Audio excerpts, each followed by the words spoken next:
The more joy you feel, the more self-control you actually have, not the other way around. And I know that goes against everything that you have been taught about success, discipline, and doing the work. But if you stick with me, I will explain the science behind this, and it's going to blow your mind. We've been sold this story that lasting change requires iron willpower, that you need to sort of white knuckle your way through the resistance, that if you're not suffering, you're not growing. Strive and grind. But what if I told you that that's backwards? What if the secret to lasting change isn't discipline at all? What if it's joy? Ooh, interested? All right, because today I'm going to show you why joy literally outperforms discipline for creating habits that stick. I will share the neuroscience that actually proves it. I will give you real examples of how to turn any hard thing into something you actually look forward to. And at the end, I will give you one simple shift that you can make today. But here's the somewhat uncomfortable truth. If it's not fun, it's not sustainable. So let's dive in. I am someone who struggled for a long time to have fun, but I was the poster child for discipline. 5 years ago, I was deep in my 3-hour morning routines, cold showers, meditation, whether I wanted to or not, content creation schedules that were more like boot camps for the military. And you know what? It actually worked for about 6 months. And then came the crash.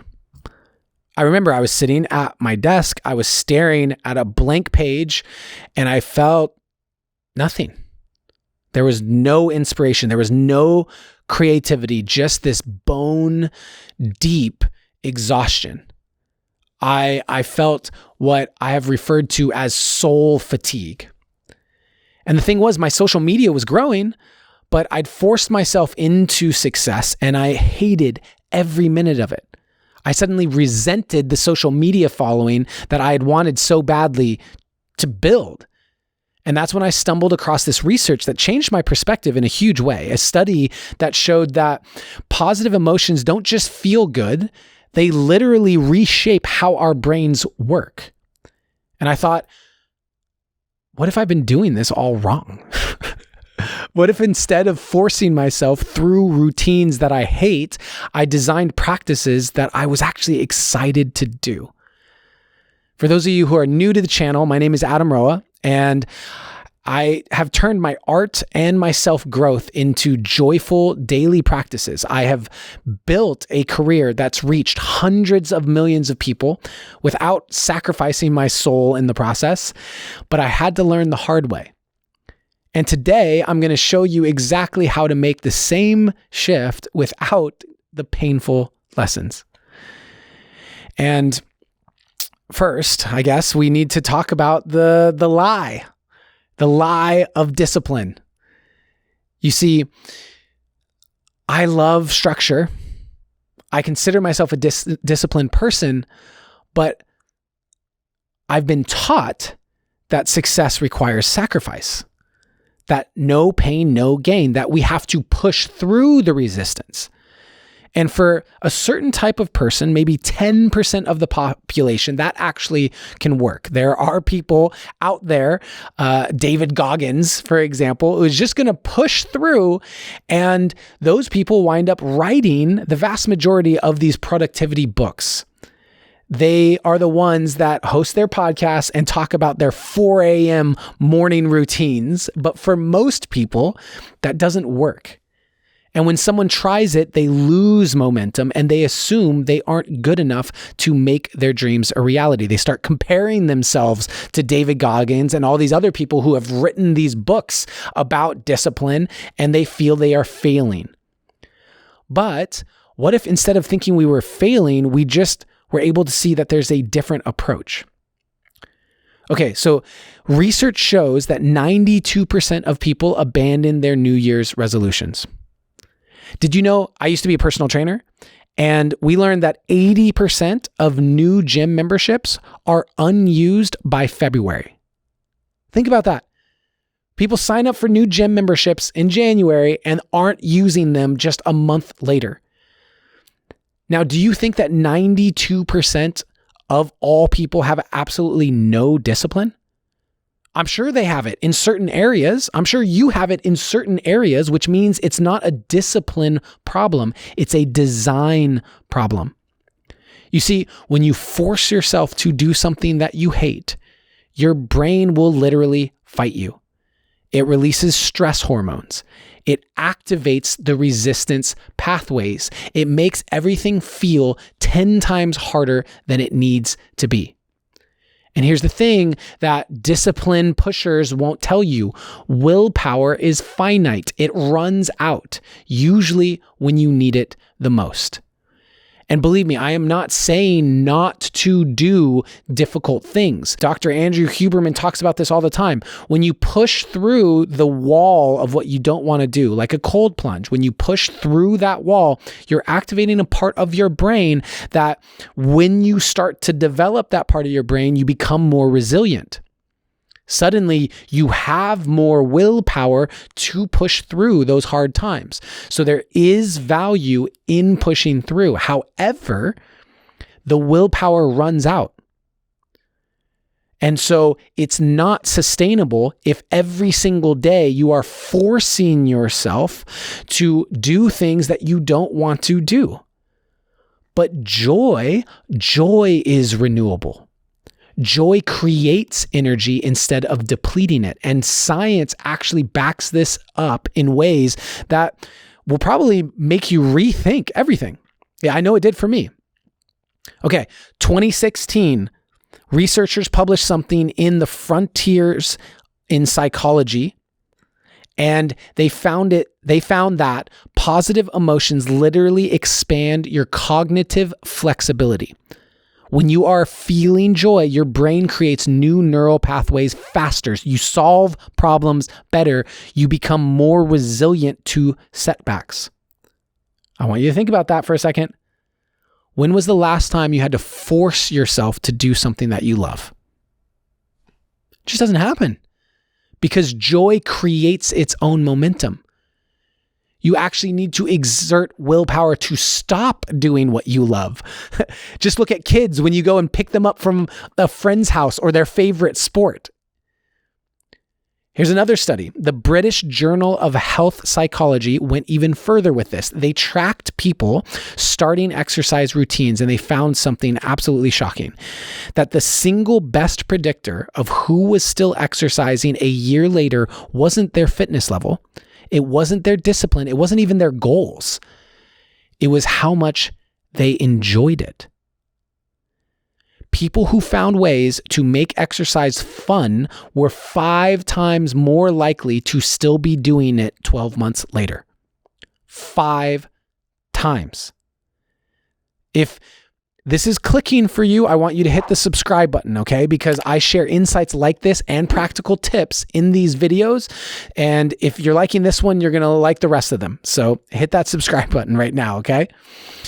And how do we actually do this now? The practical application of how we turn a I have to into I get to. And I want to show you exactly how this works, okay? So let's take the example of exercise. Most people approach it like it's punishment. I ate too much, now I have to suffer on the treadmill. But what if you asked yourself, what movement makes me feel most alive? Maybe it's dancing to your favorite playlist. Maybe it's some sort of martial arts like jujitsu where you feel like a badass afterwards. Or maybe it's hiking where you can listen to podcasts while you explore. The calories burned are the same, but one depletes you and the other energizes you. Let's take another example. Healthy eating. Food. Instead of saying, I can't eat anything good anymore, what if you became a creative chef? I have a friend who turned her healthy eating project into an art project. She makes these really beautiful Buddha bowls, and she photographs them and she shares them on Instagram. The same vegetables, but a completely different experience. Okay, let's go to one that's very personal for me, content creation. This one definitely hits close to home. You can probably tell I create a lot of content, and there was a time where I hated creating content. I felt like I was a hamster wheel. I felt like I was just having to keep up. And so I reframed it. Instead of saying I have to post every day, I said I get to share a piece of my journey today. I could share poetry snippets, philosophical musings, just sharing what I was doing at the gym, whatever lights me up. The engagement actually went higher because joy was contagious. People could tell that I was enjoying what I was doing. And the engagement rate skyrocketed, even though I had removed a lot of the more professional aspects of it. I was just being authentic and real. And it resonated. And you can turn your goal setting into something that's more playful. Instead of rigid deadlines that stress you out, you can turn them into tiny, exciting actions that I call soul sparks.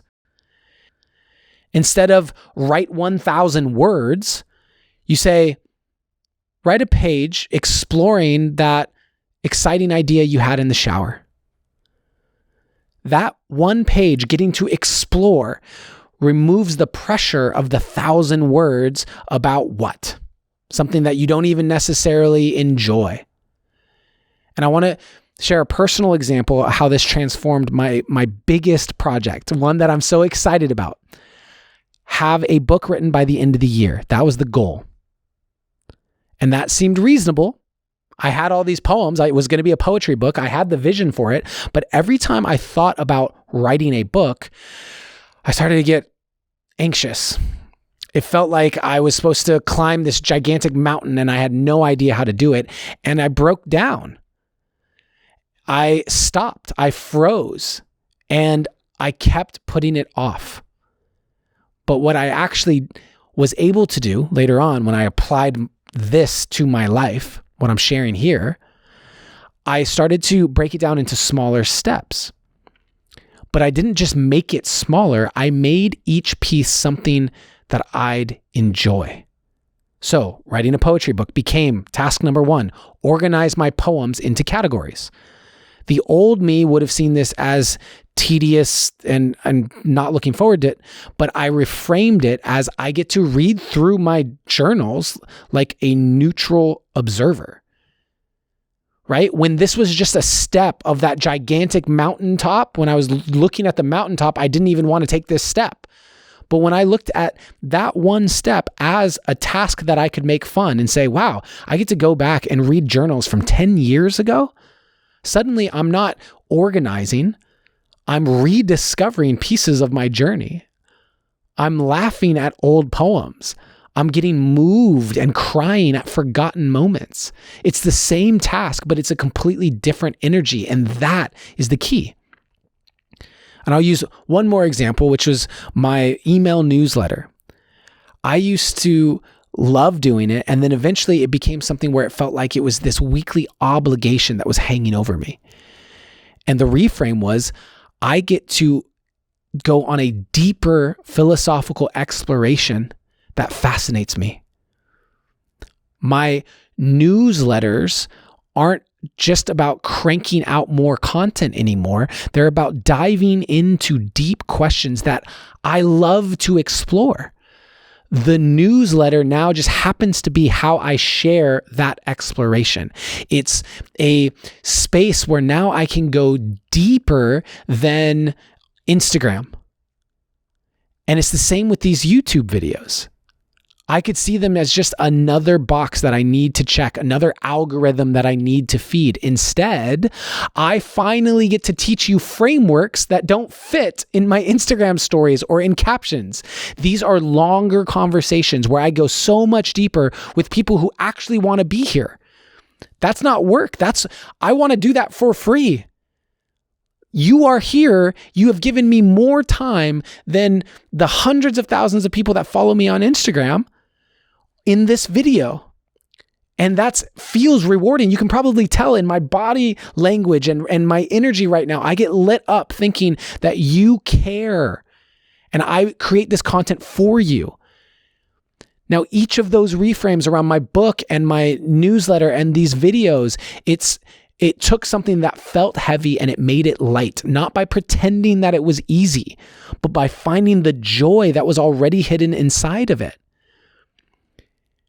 And so, what area of your life needs this kind of reframe? Put it in the comments. Let me know. Sometimes just naming it out loud will start the shift. You own it so that you can shift it. So leave me that comment. I read them. I love them. And so here's where a lot of people get confused, okay? They think that I'm saying that you should only do what feels good. Like I'm promoting some kind of hedonistic free-for-all, and that's not it at all. There's an important distinction, okay? Joy isn't about avoiding challenge. It's about finding challenge that calls to your soul. Joy isn't about comfort. It's about expansion that excites you. Joy isn't about indulgence. It's about activating the most strategic fuel that you have.